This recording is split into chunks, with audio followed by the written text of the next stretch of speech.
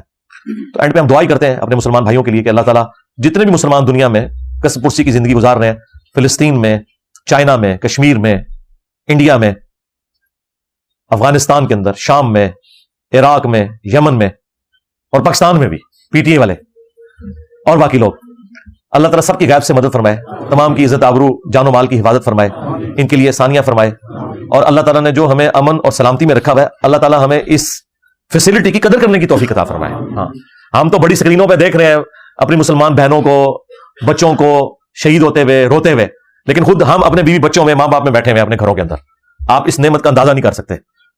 تو اس چیز کی قدر اس وقت آتی ہے جب بندہ اس اینگل سے بھی دیکھے اور اپنے بھائیوں کو واقعی دل سے یاد کرے۔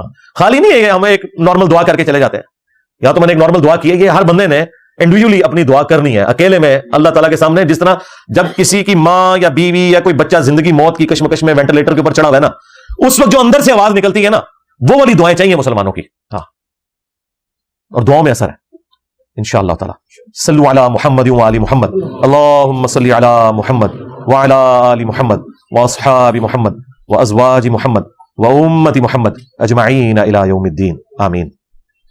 اللهم إني أسألك بأنك أنت الله لا إله إلا أنت الأحد الصمد الذي لم يلد ولم يولد ولم يكن له كفوا أحد وإلهكم إله واحد لا إله إلا هو الرحمن الرحيم ألف لام ميم الله لا إله إلا هو الحي القيوم اللهم صل على محمد وعلى آل محمد اللهم ربنا آتنا في الدنيا حسنة وفي الآخرة حسنة وقنا عذاب النار ربنا آتنا من لدنك رحمة وهيئ لنا من أمرنا رشدا لا إله إلا أنت سبحانك إني كنت من الظالمين ربنا آتنا من لدنك رحمة وهيئ لنا من أمرنا رشدا اللهم اغفر لحينا وميتنا وشاهدنا وغائبنا وصغيرنا وكبيرنا وذكرنا وأنثانا اللهم من أحييته منا فأحيه على الإسلام ومن توفیته منا فتوفه علی الایمان۔ اے اللہ جن جن بھلائیوں کا سوال تیرے محبوب صلی اللہ علیہ وآلہ وسلم نے تجھ سے کیا، ہمارے حق میں، ہمارے ماں باپ کے حق میں، ہمارے بیوی بچوں کے حق میں، پوری امت کے حق میں قبول منظور فرما۔ جن جن چیزوں کے شر سے تیرے محبوب صلی اللہ علیہ وآلہ وسلم نے تیری پناہ طلب کی، تمام مسلمانوں کو ان چیزوں کے شر سے اپنی پناہ عطا فرما۔ اے اللہ پوری دنیا میں مسلمان خصوصاً جہاں پر مشکل میں ہے، کشمیر میں، انڈیا میں، فلسطین میں، عراق میں، شام میں، چائنا میں، یمن میں، افغانستان میں، پاکستان میں، غیب سے ان کی عزت آبرو جان و مال کی حفاظت فرما۔ اے اللہ حاضرین میں جتنے بھی لوگ موجود ہیں ان کی نیک دلی جائز دعائیں قبول فرما۔ جو ان کے رشتہ دار فوت ہو چکے ہیں ان کی مغفرت فرما، جو بیمار ہیں رشتہ دار یا خود یہ بیمار ہیں شفا کلی عطا فرما۔ یہ تمام دعائیں تمام مسلمانوں کے حق میں قبول منظور فرما۔ اے اللہ ہم تمام مسلمانوں کو ایمان و عافیت کے ساتھ مدینہ شریف میں موت، بقیہ غرقت میں مدفن اور جنت الفردوس میں اپنے محبوب صلی اللہ علیہ وآلہ وسلم کا پڑوس نصیب فرما۔ ہمارے ملک پاکستان کی خیر فرما، اندرونی اور بیرونی خطرات سے محفوظ فرما، پورے عالم اسلام کی خیر فرما، خصوص بالخصوص اسرائیل کے خلاف فلسطینیوں کی اے اللہ جو مشکلات ہیں یہ آسان فرما۔ سبحان ربک رب العزة عما یصفون وسلام علی المرسلین والحمد للہ رب العالمین وصلی اللہ علی النبی الکریم وعلی آلہ واصحابہ اجمعین الی یوم الدین، آمین۔